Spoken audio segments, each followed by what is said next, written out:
ಇಂದು 2023-24ನೇ ಸಾಲಿನ ಎಸ್ಎಸ್ಎಲ್ಸಿ ಫಲಿತಾಂಶ ಪ್ರಕಟವಾಗಲಿದೆ. ಮಾರ್ಚ್ 25ರಿಂದ ಏಪ್ರಿಲ್ 6ರವರೆಗೆ ಎಸ್ಎಸ್ಎಲ್ಸಿ ಎಕ್ಸಾಮ್ ನಡೆದಿತ್ತು. ಮಕ್ಕಳೇ, ಇವತ್ತು ನಿಮ್ಮ ಭವಿಷ್ಯ ನಿರ್ಧಾರ ಆಗ್ತಾ ಇದೆ. 25ರಿಂದ ಏಪ್ರಿಲ್ 6ರವರೆಗೆ ನಡೆದಿತ್ತು ಎಸ್ಎಸ್ಎಲ್ಸಿ ಎಕ್ಸಾಮು. ಇವತ್ತು ರಿಸಲ್ಟ್ ಬರ್ತಾ ಇದೆ. 10:30ಕ್ಕೆ ಶಿಕ್ಷಣ ಇಲಾಖೆ ವೆಬ್ಸೈಟ್ನಲ್ಲಿ ರಿಸಲ್ಟ್ ಬಿಡುಗಡೆ ಆಗುತ್ತೆ. ಅಧಿಕೃತ ವೆಬ್ಸೈಟ್ KARresults.nic.in ನಲ್ಲಿ ಫಲಿತಾಂಶ ಲಭ್ಯ.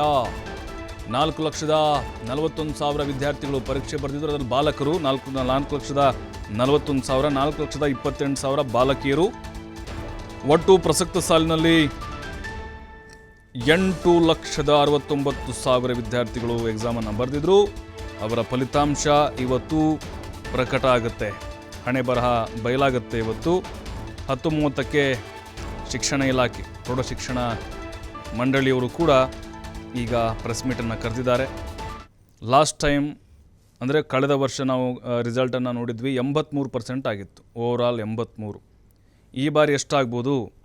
ಬಾಲಕಿಯರೇ ಮೇಲುಗೈ ಕಳೆದ ಬಾರಿ. ಈ ಬಾರಿನೂ ಕೂಡ ಬಾಲಕಿಯರೇ ಅಂತ ಅನ್ನಿಸ್ತಾ ಇದೆ.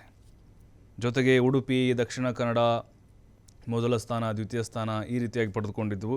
ಈ ಬಾರಿ ಯಾವುದು ಡಿಸ್ಟ್ರಿಕ್ಕು ಅನ್ನೋದು ಬಹಳ ಕುತೂಹಲ ಇದೆ. SSLC ಎಕ್ಸಾಮ್ ರಿಸಲ್ಟು ಈಗ ನೋಡಿ, 2ನೇ ಹಂತದ ಲೋಕಸಭಾ ಚುನಾವಣೆ ಇತ್ತು, ಹಾಗಾಗಿನೇ ಸ್ವಲ್ಪ ಡಿಲೇ ಆಯಿತು. ಇಲ್ಲದೇ ಇದ್ದರೆ ಬೇಗನೆ ಅನೌನ್ಸ್ ಆಗಬೇಕಾಗಿತ್ತು. ಹಾಗಾದರೆ ನೀವು ರಿಸಲ್ಟನ್ನು ನೋಡಬೇಕಾದ್ರೆ ಏನು ಮಾಡಬೇಕು? ಅಧಿಕೃತ ವೆಬ್ಸೈಟ್ಗೆ ಹೋಗಿ KARresults.nic ಅಂದರೆ nic.in ಅಂತ ಟೈಪ್ ಮಾಡಿ ನಿಮ್ಮ ಮೊಬೈಲಲ್ಲಿ ಕೂಡ ನೋಡ್ಬೋದು. ಅವಾಗ ನಿಮ್ಗೆ ಮೇನ್ ಪೇಜ್ ಬರುತ್ತೆ. ಅಲ್ಲಿ SSLC ರಿಸಲ್ಟ್ಸ್ 2024 ಅಂತ ಇರುತ್ತೆ. ಆ ಲಿಂಕನ್ನು ನೀವು ಕ್ಲಿಕ್ ಮಾಡಿ ಅದ್ರ ಮೇಲೆ. ಆಮೇಲೆ ನಿಮ್ಗೇನಾಗುತ್ತೆ, ಹೊಸ ಲಾಗಿನ್ದು ನಿಮಗೆ ಪೇಜ್ ಓಪನ್ ಆಗುತ್ತೆ. ಆ ಸಂದರ್ಭದಲ್ಲಿ ಏನು ಮಾಡಬೇಕು, ನಿಮ್ಮ ಅಪ್ಲಿಕೇಶನ್ ನಂಬರ್ ಕೇಳುತ್ತೆ ಅಲ್ಲಿ. ಅದಾದಮೇಲೆ ನಿಮ್ಮ ಡೇಟ್ ಆಫ್ ಬರ್ತ್ ಕೇಳುತ್ತೆ. ಆಗ ನೀವು ಅದನ್ನ ಫಿಲಪ್ ಮಾಡಬೇಕು. ಆಗ ನಿಮ್ಮ ಫಲಿತಾಂಶ ಪ್ರಕಟ ಆಗುತ್ತೆ. ಆ ವೆಬ್ಸೈಟ್ಗೆ ಹೋಗಿ ಅದಾದಮೇಲೆ ಮೇನ್ ಪೇಜ್ ಓಪನ್ ಆಗುತ್ತೆ. ಅಲ್ಲಿ ಕ್ಲಿಕ್ ಮಾಡಿ ತದನಂತರವಾಗಿ ಲಾಗಿನ್ ಓಪನ್ ಆಗುತ್ತೆ. ಜೊತೆಗೆ ನೀವು ನಿಮ್ಮ ಅಪ್ಲಿಕೇಶನ್ ನಂಬರ್ ಇರುತ್ತಲ್ವ ಎಕ್ಸಾಮ್ದು, ಅದನ್ನು ನೆನಪಿಟ್ಕೊಳ್ಳಿ. ಅದಾದಮೇಲೆ ಡೇಟ್ ಆಫ್ ಬರ್ತ್ ಟೈಪ್ ಮಾಡಿ ಸಬ್ಮಿಟ್ನಂತ ಕೊಡಿ. ನಿಮ್ಮ ರಿಸಲ್ಟಲ್ಲಿ ನಿಮಗೆ ಶೋ ಆಗುತ್ತೆ. ಹಾಗಾಗಿ ಬಹಳ ಕುತೂಹಲ ಇದೆ, ಎಷ್ಟಾಗುತ್ತೆ ಈ ಬಾರಿ ಓವರಾಲ್ ರಾಜ್ಯದ ಶೇಕಡಾವಾರು ಒಂದು ಪ್ರಮಾಣ ಅಂಥೇಳಿ. ಒಟ್ಟು 8,69,968 ವಿದ್ಯಾರ್ಥಿಗಳು ನೋಂದಣಿಯನ್ನು ಮಾಡಿಸ್ಕೊಂಡಿದ್ದರು.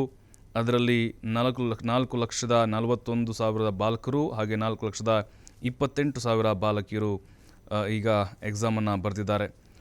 ಸಹಜವಾಗಿ SSLC ಪರೀಕ್ಷಾ ಫಲಿತಾಂಶ ಅಂತ ಹೇಳಿದ್ರೆ, ಒಂದು ಓವರಾಲ್ ಎಷ್ಟು ವಿದ್ಯಾರ್ಥಿಗಳು ತೇರ್ಗಡೆ ಆಗಿದ್ದಾರೆ, ಅದರ ಜೊತೆಗೆ ಹೈಯೆಸ್ಟ್ ಯಾರು ಬಂದಿದ್ದಾರೆ, ಯಾವ ಜಿಲ್ಲೆಗೆ ಪ್ರಥಮ ಸ್ಥಾನ ಹೋಗಿದೆ, ಯಾವ ಜಿಲ್ಲೆ ಕೊನೆಯ ಸ್ಥಾನ ಹೋಗಿದೆ, ಜೊತೆಗೆ ಔಟ್ ಯಾರು ತೆಗೆದಿದ್ದಾರೆ, ಅಂದರೆ ಈ ರೀತಿಯಾದಂಥ ನಿರೀಕ್ಷೆಗಳು ಸಹಜವಾಗಿದ್ದೇ ಇರುತ್ತೆ. ಎಲ್ಲದಕ್ಕೂ ಕೂಡ 10:30ಕ್ಕೆ ತೆರೆ ಬೀಳಲಿದೆ.